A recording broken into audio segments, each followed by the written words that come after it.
My name is Esther. I am 67 years old, and as of last Friday at 5 p.m., I was officially, blissfully, and completely retired. For 42 years, I managed the orderly flow of papers and people at a small insurance firm. My desk was always neat, my calendar precise. I pictured my days now like a clean, blank page. I would finally read the novels piling up on my nightstand. I would putter in my garden without watching the clock. I would take that pottery class I had circled in the community center brochure for 2 decades. And I would be the grandmother who had time real time for long afternoons with my grandkids Chloe and Henry. This was the quiet, sun-dappled dream I had nurtured with my Walter. We promised each other this chapter. He did not live to see it. But last Friday, as I turned off my office light for the final time, I felt I was stepping into that promise for both of us. Then my daughter Diane called. Her voice had that specific clipped tone that meant she had a serious matter to discuss. She wanted to meet for breakfast Saturday morning to talk about the future. I hung up, a tiny cold knot forming in my stomach, but I brushed it aside. She was probably just planning a celebration. Before I take you into that Saturday morning breakfast that changed everything, I want to pause for a moment. I wonder where you are in your own story as you listen to mine. Are you in your car during a commute? Or maybe in your kitchen preparing a meal? Wherever you are in the world right now, I would be so grateful if you could take a second to let me know in the comments below. And if you have ever stood at the start of a new path only to feel someone else trying to redraw the map for you, then this story might resonate. If you would like to join me on this journey, please hit that like button and consider subscribing.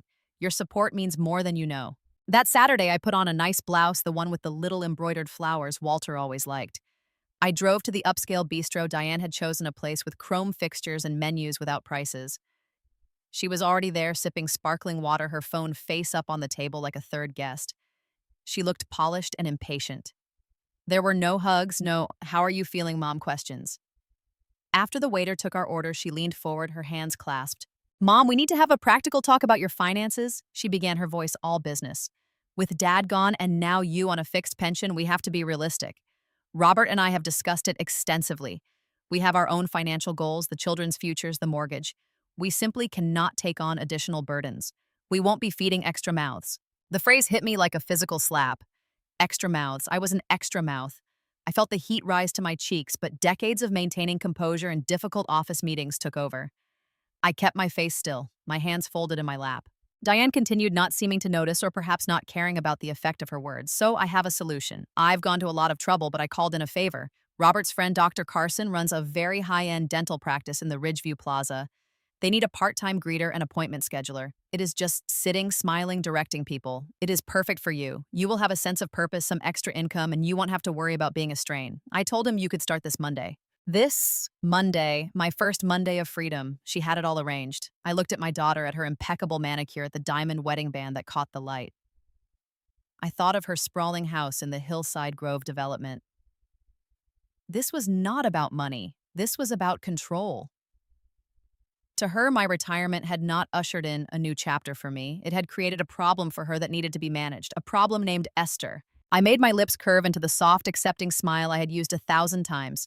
I reached across the table and patted her hand. "Well, Diane, that is certainly very thoughtful of you. Let me sleep on it, but it does sound like an opportunity. I need to stay busy after all." Inside, I was screaming. Inside, I was ice. The drive home was a blur. I did not go home. I drove to Greenlawn Memorial, to Walter's Stone. The air was crisp. I stood there not crying. The hurt was too deep for tears. It was a hollow, echoing ache. "Walter," I said aloud, "she thinks I'm an extra mouth. She thinks I need to be scheduled like a dental cleaning."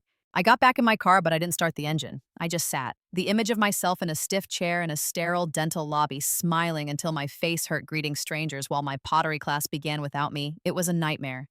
It was an erasure. That is when the shift happened. The ice in my veins turned into a cold, clear certainty. I would not do this. But a simple no would not suffice. It would lead to arguments, guilt, more attempts to manage me. Diane needed to understand the cost of her words, not through my anger, but through my absence. I called my friend Maribel from my water aerobics class. Maribel, who is my age but has the spirit of a revolutionary. I told her everything, my voice shaking only slightly. That little witch Maribel hissed, not one to mince words. She wouldn't know a sacrifice if it bit her on her professionally sculpted behind. "You are not a burden, Esther. You are a goddess who just finished a 42-year marathon. Do not let her put you in a cage." Her fury validated my own. After we hung up, I felt a surge of purpose. I went to the hall closet and pulled down an old cardboard memory box. I sifted through photos, old report cards, Valentines. Near the bottom, I found it. A slightly bent business card, Frank's Fix-Its, antique restoration and whimsical repairs. In faded blue ink and a familiar sprawling hand, it said, "If you ever need space to breathe or golden hands, come find me, Frank." Franklin Powell. We had grown up 3 houses apart. He was the boy who could fix any bicycle, any broken toy. He had a crush on me all through high school, a sweet unspoken thing that settled into a lifelong deep friendship. He loved Walter like a brother. When Walter passed, Frank was there silent and solid, fixing a leaky faucet I hadn't even mentioned, leaving a casserole on the porch. He had offered me the apartment above his shop back then, too, a kind gesture for a grieving widow. I had declined wanting to stay in the house full of memories. Now I wondered. I drove across town to his shop, nestled on a street of old brick buildings with flower boxes. A bell tinkled when I opened the door. The smell was of citrus oil, old wood, and metal. It was wonderfully cluttered, a museum of broken things waiting for a second chance. "Well, it'll be dipped," a voice boomed from the back. Frank emerged, wiping his hands on a rag. His hair was fully white now, and he wore magnifying glasses on his forehead. Esther, my goodness. He enveloped me in a hug that felt like coming home. We talked for an hour, about Walter, about time, about my retirement. I asked casually about the apartment. "Empty as a politician's promise," he said, his eyes kind and knowing. "Tenant moved out last month. Needs a good airing out. Needs someone with a quiet soul to appreciate its creaky floors. You thinking of taking up a new trade?" "Maybe," I said.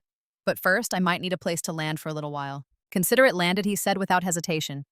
"The rent is $250 less than you are thinking, and I will not take no for an answer. The place needs a tenant, and I have a feeling you need a sanctuary." That night in my own quiet house, I sat at the kitchen table with a yellow legal pad. I wrote down numbers, my pension, my modest Social Security, the small annuity Walter had left me. I subtracted my current bills, then the drastically lower rent Frank proposed, plus utilities for a small one-bedroom. The numbers were tight, but they balanced. I could live. Simply, but independently. A plan delicate and dangerous began to form in my mind. I would say yes to Diane's job. I would let her believe she had won. And while she was picturing me at that reception desk, I would be moving the essential pieces of my life into Frank's apartment. I would leave her a note. And on Monday morning, I would not show up. She would learn what it felt like when an extra mouth decided it would not be fed on her terms. The next few days were a secret life.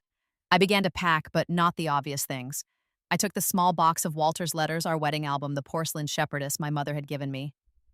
I took my good sewing kit, my favorite cast iron skillet, my own set of tools. I took the small wooden box where I kept my few pieces of good jewelry, including the simple gold band from Walter. I filled suitcases and boxes and quietly loaded them into my trunk over multiple trips, storing them in Frank's back room.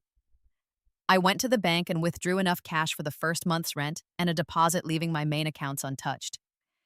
Each secretive act was a twin pang of sorrow and power. I was deceiving my daughter, and that hurt, but I was reclaiming myself, and that was a quiet, growing flame. Sunday evening, right on schedule, my phone rang. "Diane, all set for tomorrow. Mom, Dr. Carson expects you at 8:45 sharp. Business casual. Do you need directions?" I made my voice bright, slightly fluttery with nervous excitement. "Oh, yes, dear. I have my outfit all laid out. Gray slacks and the blue blazer. Is that too much? I do not want to overdress." "That is fine," she said, her voice satisfied. "Just be polite and efficient. This is a real favor, Mom. Do not be late." "I will not be. I promise." And Diane, thank you for thinking of me. This will really help. I poured just the right amount of grateful meekness into the words. "I'm glad you see it that way," she replied. "Good night."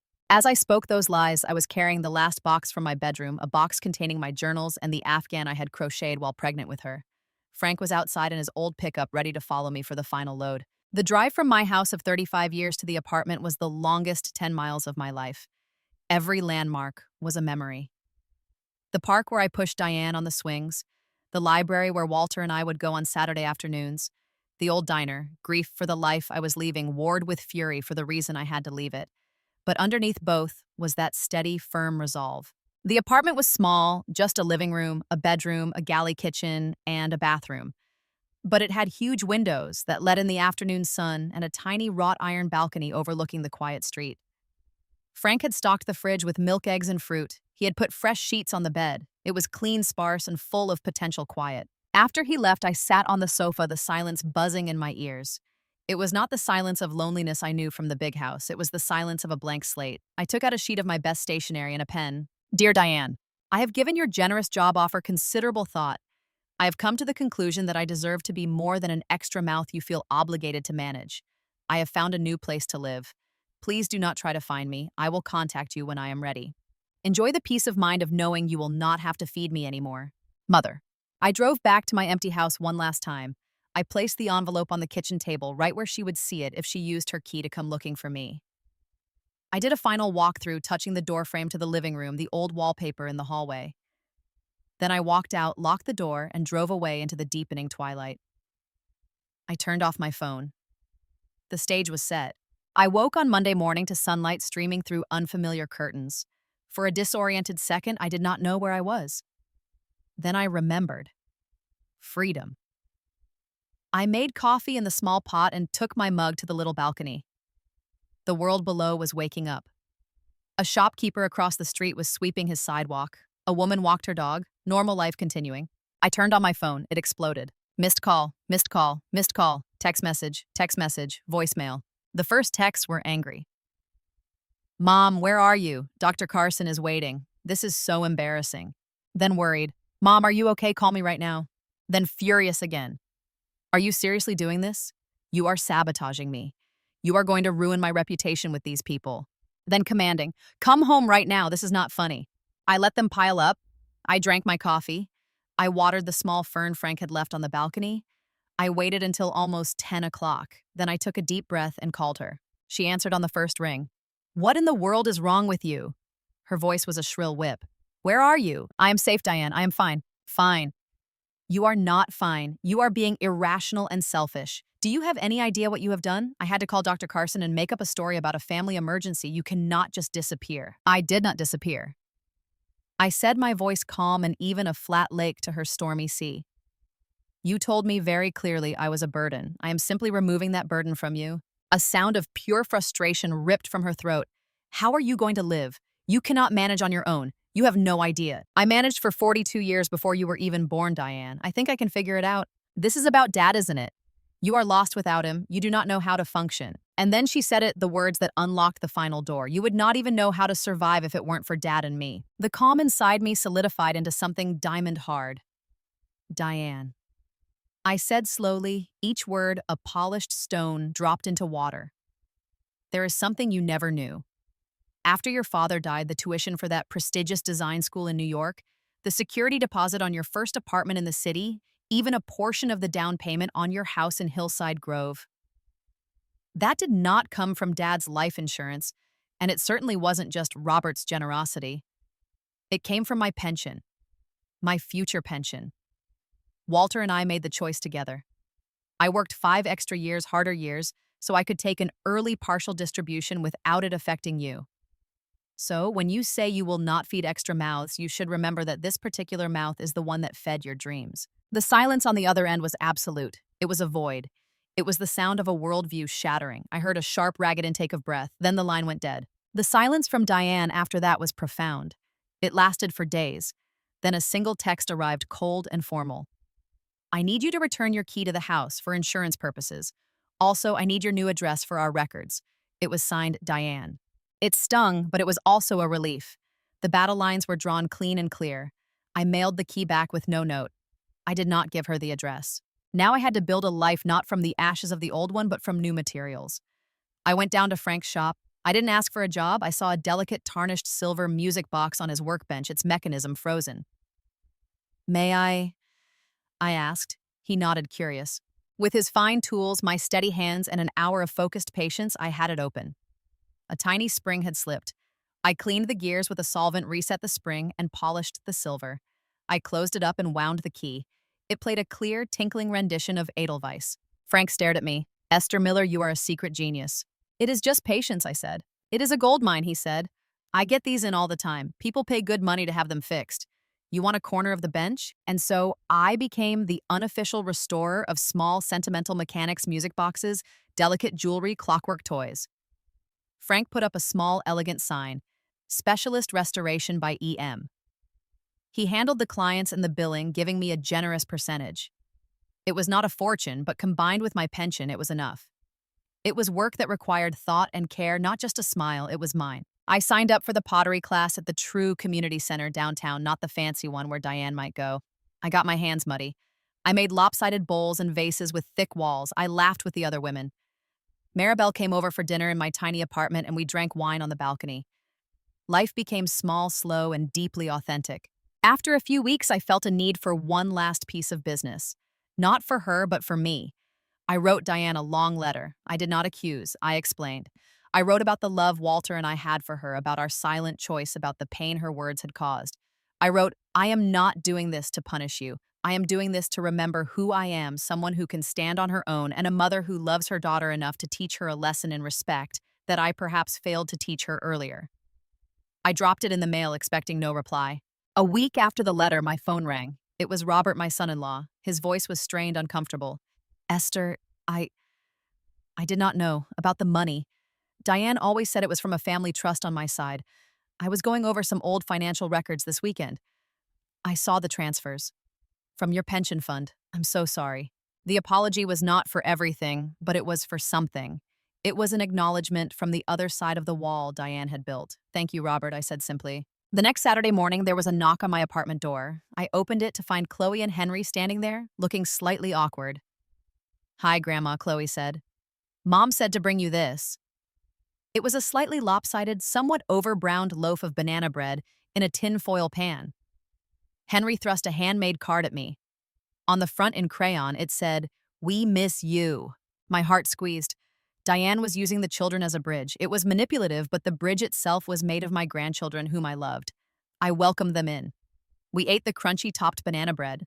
They were fascinated by my pottery projects on the table by the view from the balcony. They stayed for 2 hours. It was the most natural afternoon I had had in months. That evening, Diane called. Her voice was different, smaller, less sure. The children said you liked the bread. It was delicious, I said. Thank you. A long pause. Mom, I got your letter. I waited. I don't know what to say. You do not have to say anything right now, I said. But you need to hear this. I love you. I love Chloe and Henry, but our relationship is going to be different now. I will never live under your roof again. I will never accept a job you arrange as a favor. If you want me in your life, it will be as your mother, not your responsibility. And we will never, ever use the phrase extra mouths again. I heard a soft sob on the other end of the line. Okay, Mom, okay. A year has passed now. I am still in my apartment above the shop. The light is still good in the afternoons. My hands are often stained with clay or a little polish, and I like it. My little restoration corner has a steady stream of work. I mended a locket for a young bride containing a photo of her late father. I brought a 100-year-old dancing ballerina music box back to life. I am not rich, but I am solvent. I am contributing. My relationship with Diane is careful. It is being rebuilt with different materials. We have lunch sometimes, just the two of us. She tells me about her work, and she actually listens when I tell her about a tricky repair. She asks my opinion on things now instead of informing me of decisions. The respect is new and fragile, but it is there. She learned her lesson, though the tuition was high. I sit on my balcony as the sun sets, painting the brick buildings across the street in gold. I think about Walter. I think about the long road here. We teach people how to treat us. Sometimes the hardest lesson in love is not about giving everything away, but about drawing a line in the sand of your own soul and standing firmly within it. I thought retirement was the end of a working journey. It turned out to be the start of a different one, the journey of remembering your own worth, not from what you do, but from who you have always been. And sometimes you have to not show up where others expect you, so you can finally show up for yourself. I do not know what the next chapter holds, but for the first time in a long time, I am genuinely curious to read it, and I think Walter would be very proud. Perhaps self-respect is the final and most precious gift we can give to ourselves and to those we love, whether they realize it or not. If my story resonated with you, if you have ever had to redefine a relationship or find your strength later in life, I would love to hear about it in the comments below. Sharing our experiences is how we learn we are not alone. If you felt a sense of peace or resolution at the end of this journey, please give this video a like. It lets me know these stories matter. And if you would like to join me for more tales of quiet courage and everyday turning points, please hit that subscribe button and share this with someone who might need to hear it today. Thank you for listening and for being part of this community. May you always remember your own immeasurable worth.